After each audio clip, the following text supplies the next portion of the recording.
this is Ginger with your marketing liaison. From TV to branding and everything in between, we've got you covered. So first, let's start with your goals. So we want to establish what your goals are and what you want to accomplish with Facebook. Some of your goals could be getting more likes, getting more clicks, driving traffic to your website, getting people to call. So you want to really be specific about what it is when you're doing Facebook advertising that you want the consumer or the person viewing your page to do. So then, after you've established your goals, we want to create content based around those goals and have that roll out on a consistent basis. One of the most important things that I have found that helps me in my business is having a content calendar.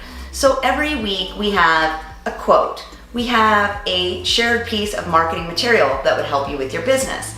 We post about events that we're attending. So make sure that you get your calendar in place before you get started. So then the next step is remember that social media is a two-way street. It is interactive. So you want to be engaging with your people and you want to be commenting on their comments. So make sure if somebody says, "Oh, that's great, love seeing you at that event," you say thank you. Or you respond and say, "Look forward to seeing you soon." Make sure you're engaging with your customers. It is a two-way street. And also, the other important thing is to make sure that you are scheduling your posts around high traffic times that people would be able to look at your information. So lunchtime, dinner time, holidays, weekends, times when people have to spend on their social media. So just think about when you're scrolling through social media, and that's probably the best time to do it. And then the next level would be Facebook advertising, and we'll talk about that in another video. But if you need help with your Facebook advertising or your Facebook posting or just Facebook management or setup, give us a call. We've got you covered.